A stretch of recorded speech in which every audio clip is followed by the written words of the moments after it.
We're going to be covering operator overloading. Basically, it allows us to redefine the built-in arithmetic operators and make them do something a little bit different than they were initially intended for. And how we're going to be using them is to make our code in our main method appear as if we are performing arithmetic on objects themselves. And remember, an object has multiple properties. So, normally you can't just say, object one plus object two equals object three. It just doesn't work because there's many properties involved. Um, so we are going to overload the methods so that in our main method, we can make it look like we are performing that arithmetic. So a little example here is a trip. And I've got a trip class, and I've created an object called day one and day two.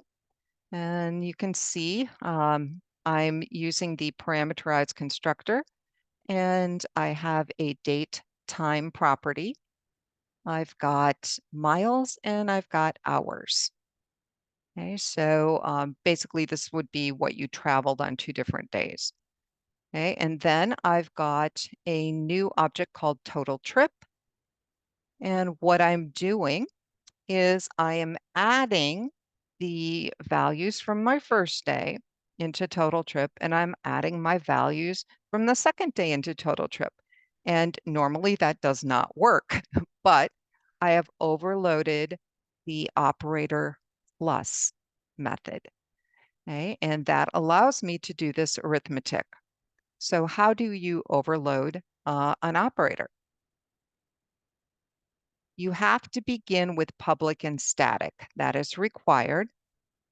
And then you will have a basically your return data type, which is typically going to be the class name. And then you will have operator, which is a keyword, and then the symbol that you are overloading. And then in parentheses is the parameters that you are passing. So some key points to remember is that you have to use the keyword operator followed by the symbol. You have to use public and static.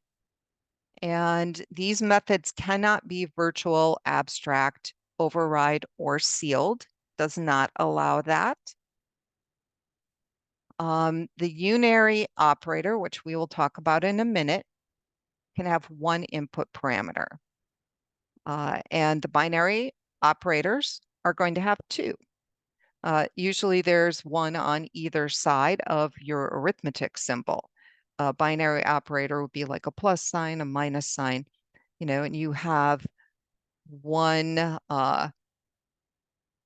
input or a parameter on the left of the sign and one on the right. Okay. With a unary operator, that would be like the increment and decrement operators. You're just dealing with one value that you're increasing or decreasing. One of the parameters has to be the data type of the class, meaning it has to be a class object. If you're dealing with the structure, it's got to be a structure object. Okay. And those are probably the major rules that you need to remember.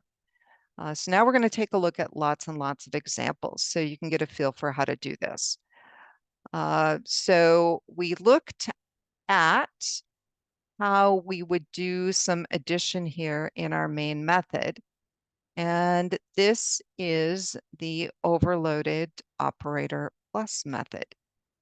So you can see it's public and static. We are going to return a trip object. And you can see that we are bringing in two trip objects. The first one is the one that is on the left of the operator. So in this example, it's total trip. And the second one is the one that is on the right of the operator. So a lot of times you will see these called left-hand side and right-hand side. But we are returning a new trip, and I'm just grabbing the current date. I'm taking the miles and I'm adding them together, and then I'm taking the time and adding it together. And where does that get returned? Well, that gets returned to total trip, because remember, this is the shortened version of total trip equals total trip plus day one. Okay, so this is on the left of the sign, and this is on the right. And that's how they get passed into the method. Here is another example of a box, very exciting example. And you can see it's public static. It is going to return a box. Operator keyword, we are overloading the addition method. And here it is using left-hand side and right-hand side. Okay. And so we create a new box. We take the length on the left, add it to the right, put it in our new box. Take the depth on the left, add it to the right, put it in our new box. Take the height on the left, add it to the right, put it in the new box, and we return the new box. Okay, pretty straightforward. As far as what operators you can overload and where you can do this, you can overload operators for classes, structures, and records. You can overload unary operators, which are all of these symbols, plus, minus, not, tilde, increment, and decrement.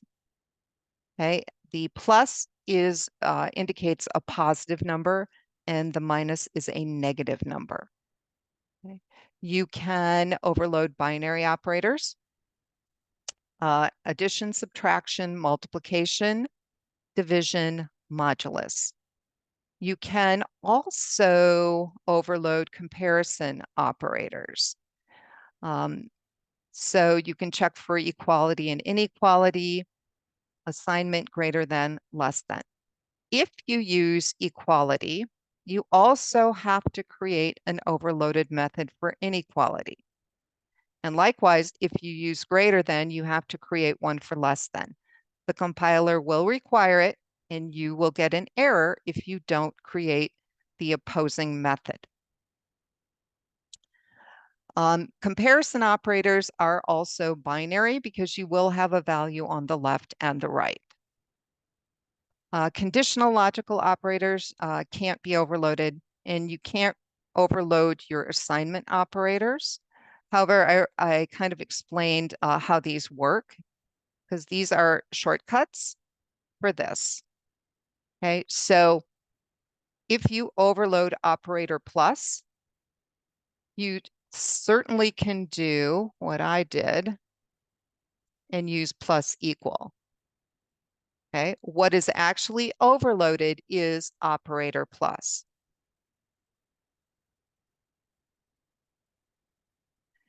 So if we're going to overload the unary operator, the return data type can be any type except for void. Okay, it can't return void. And the parameter that gets passed is typically a class object. Okay, so the rest of how you set this up is the same as we looked at before. You have public static. Return data type is anything but void. You've got your class or structure name, operator, whatever unary symbol you are overloading, and you're bringing in a class object typically. So I've got some examples. I have a calculator class. That calculator class has one property called number. Okay, so this operator minus is for negation. And you might be thinking, well, how does it know, if you're negating something or if you're subtracting? It looks at how you're using it.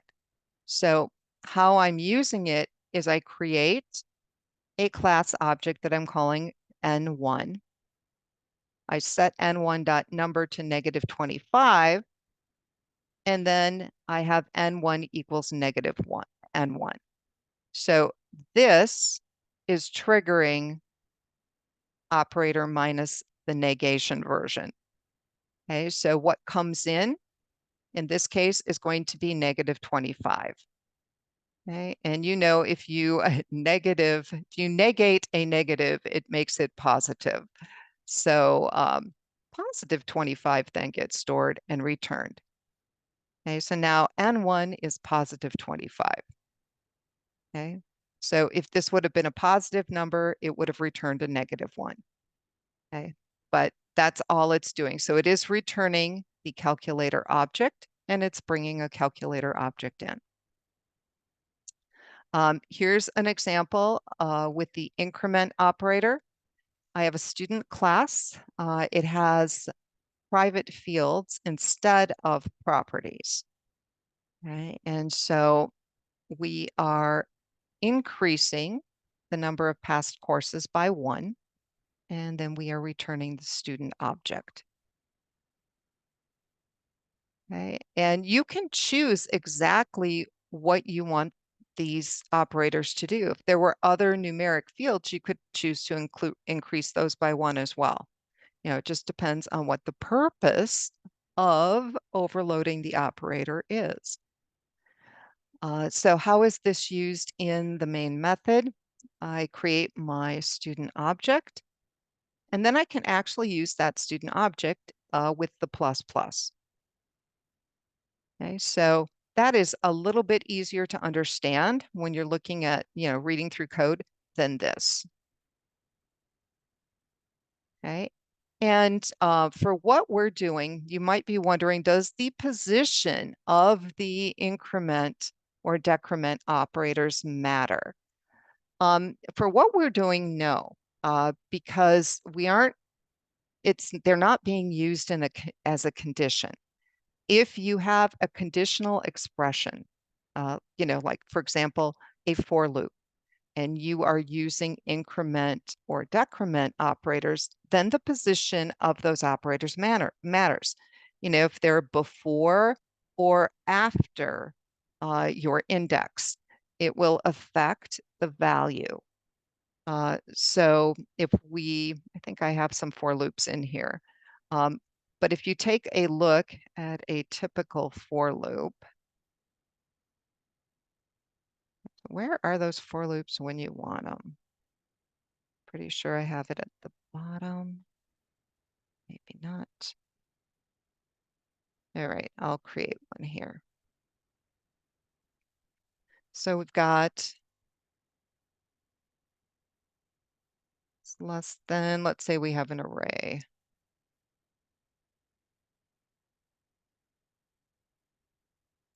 Having them after impacts when the value is changed versus having them before. That affects how the condition is being checked. Okay, so this is going to be different than this. So that's where the location kind of makes a difference. But what we're doing, it absolutely makes no difference. Okay, because we're not using them in any kind of condition. Okay, we're just using them simply to increase or decrease a value. Let's see. Overloading binary operators. So binary is going to have 2 objects. There's going to be one on the left of the operator and one on the right of the operator. And we already took a look at operator plus. So we're going to take a look now at operator minus and see how that works. So you can see the method itself is not that much different than operator plus. The difference here is that the miles on the left, the miles on the right are subtracted from the miles on the left, and the time on the right is subtracted from the time on the left. Okay, and so let's look at how this is used. So I've got day 1 and day 2.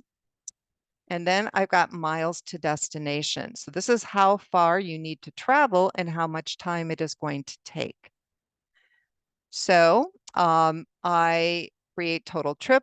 I add day 1 and day 2 to that. So that is giving me how far I've gone. And then I'm taking the miles to the destination, which is our total miles, and I am subtracting out the miles that we've traveled. Okay, that is how it's being used.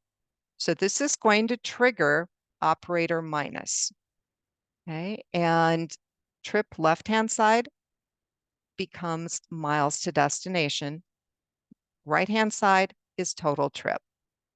So we're going to take the total miles that they've traveled, subtract it from all the miles in the trip. We're going to take the time they've traveled, subtract it from the total time required for the trip. And that gets stored in miles to destination.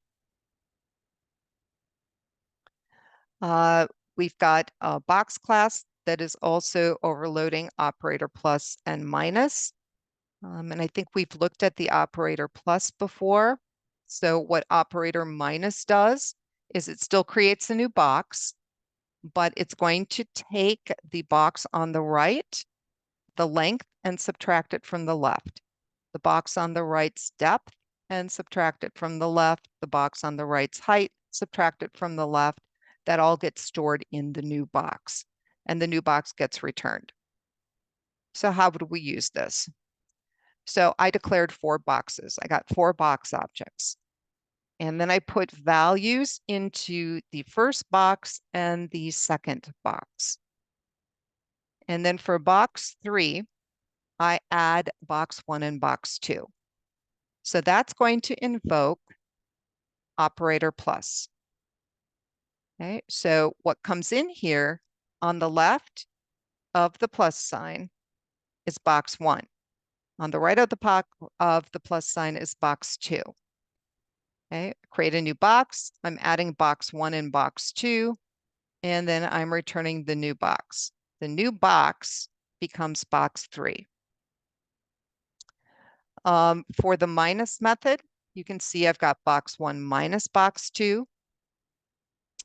And so that's going to go through operator minus.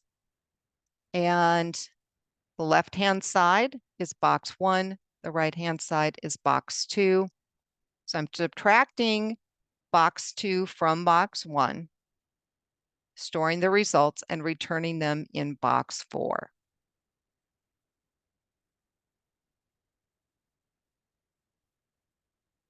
Overloading comparison operators. So comparison operators, as we mentioned, require that you overload in pairs, and they always return a bool value. So they're still public static. Return data type is going to be bool. For the other ones, it's a class object, but this one is bool. And then we've got operator, and then we have the symbol that you're overloading. And then it's going to receive 2 values. One of the values has to be a class object, or class or structure object. And I should have mentioned that for binary. The same rule applies. When you have a binary, one of them has to be a class object. Okay. In our case, the code we're looking at, it's all class objects, but that doesn't have to be the case. We could have, a class object here and an integer that we're comparing to. Okay. So operator greater than, first we declare our Boolean value, set it to false, and then we are checking the number on the left to see if it's bigger than the number on the right. Number is a property in the calculator class. So if the left is bigger than the right, larger is true, and it gets returned. So it's either going to return true or false. And the same goes for smaller. Okay, so we declare a variable. We see if the number on the left is smaller than the right, and we either return true or false. Okay, and so here's how it's used. We declare 2 objects, calculator objects, one called first, one called second. We have the user enter values. And then here is where it is calling the operator greater than. We take that object named first and see if it's greater than second. Okay, and it's within the method that we get down to the property level where it's actually doing the comparison.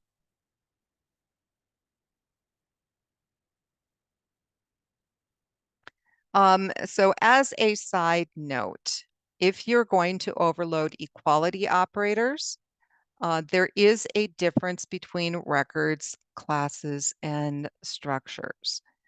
So records and classes are reference types. Structures are value types. So if you make one class object equal to another, they're going to share the same memory location. If you make one structure object equal to another, they're going to have different memory locations. And if you remember, records are special reference types. So when we do comparisons, it's not looking at the memory location, it is looking at the value being stored. Okay, so if you're checking for equality in records, you really don't need to do that because it's already looking at the value. Okay, so just kind of a side note. Let's see. So overloading the equality operators, if you do equal equal, you also have to do not equal. And it kind of works the same as greater than and less than, right? You're going to have your object. One of them has to be an object, okay? And then you're going to have either a second object or a value. You're going to declare a variable, and then you're going to check to see if they're equal, okay? And so you're going to take the object dot and whatever property you are comparing. Okay, and if they are equal, you're going to set your variable to true and then return it. Okay, and same goes with not equal. You've got a variable that you're going to set to true. You're going to see if it's not equal and return the value. Okay, and so here is how it's being used.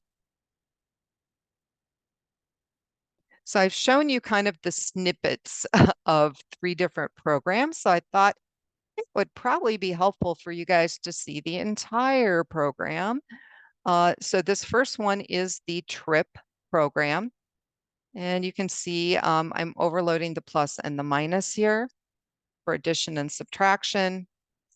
And I did create a constructor and a parameterized constructor, just so you could kind of see a little bit more about how date works.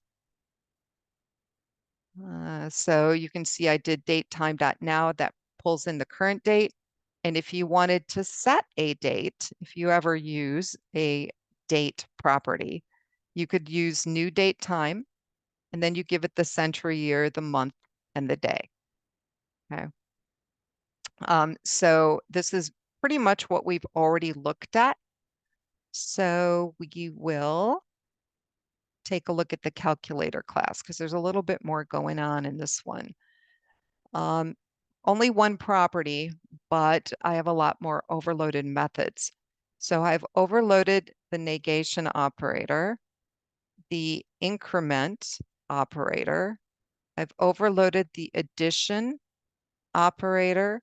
I've overloaded equality, inequality, greater than, and less than. Okay, and then I've also got a little method here for printing. Okay, so I'm retrieving some random numbers for my 2 objects, N1 and N2. And so then I'm just printing out what they are. And let me copy this. It's always helpful to copy and paste and run it so you can kind of see what it is doing. And I'm going to bring up my playground here.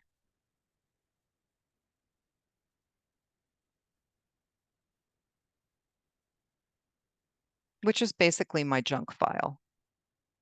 Playground sounds more fun. So here we go. And I like random numbers just because it's different every time you run it. All right, so here we go. We've got the two random numbers. Let's see. I've got, looks like -1 and 69. Okay, and how, you might think, how in the heck did you get negative? I purposefully made that one negative because I multiplied it by -1. And so then, I know I'm very tricky. And so then we're going to use the operator plus method, which you can see. And so I've got n1 plus n2. Those are my objects. Storing it in n3. Okay, and then I'm basically printing that out. n1 plus n2 equals n3. Okay, and then for the negation operator, I am taking n1 and I've got -n1, which calls that method, and then I'm printing it. And then I'm also negating n2 and printing it. So you can see the negation of -8 is 8, and now I've got a -69. Okay, and then we get into increment plus plus.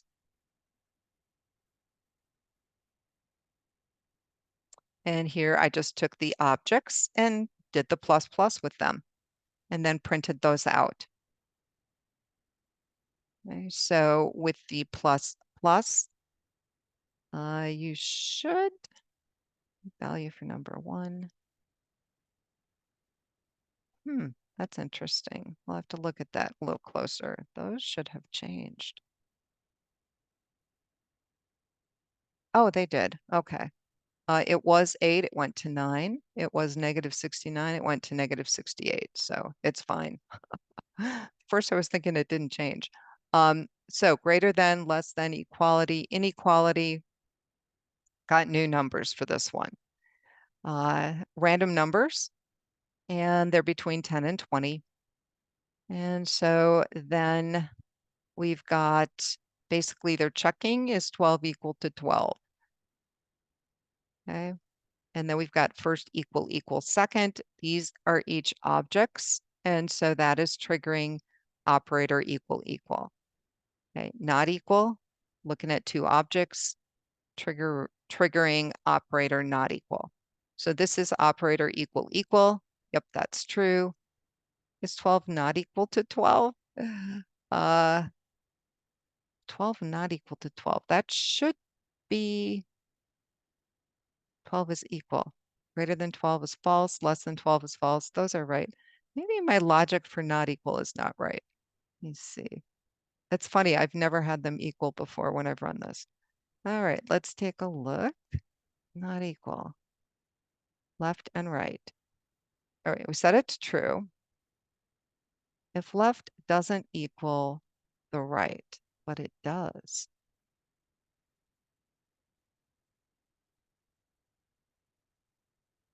So it should be returning true. Oh, it did. Okay, I think that is working. It's just not logic is strange. I don't like using it. Okay, moving on. Box class. So you can see we've got length, depth, and height, and then we calculate out the volume. And so I've got operator plus. You've already seen this, where I basically add two boxes together to get a third new box. Operator minus, we're subtracting one box from another to get a third box. And then for greater than and less than, I decided to look at volume. So this is going to have a box object on the left and the right of the symbol. And I am using the object to call get volume. And so it's the volume that we are comparing. So if the volume of the first box is bigger than the volume of the second, then it's going to return true. And for this one, we're also looking at volume. If the volume of the first box is less than the second, it'll return true. Okay, and then here is all the box madness. So I'm creating my box objects and declaring a volume variable. And I'm grabbing some random numbers to, populate my first box. And I'm writing out the dimensions. And I am grabbing the volume, printing out the volume of it. Do the same thing for the second box. And here I'm comparing box 1 and box 2, storing a Boolean that's going to be true or false. Is box 1 bigger? Okay, is box 1 bigger than box 2? It's going to print out true or false. And then I've got box 3 where I'm adding box 1 and box 2, printing out the new dimensions for box 3, calculating its volume, and then I am printing out the volume. And I'm doing something similar for box 4. I'm just subtracting box 2 from box 1, printing out the dimensions, getting its volume, and displaying it. Okay, and so this is a sample of that program running. And all of these programs you should be able to copy and paste and run yourself. So hopefully you guys have a little better understanding of how overloaded operators work.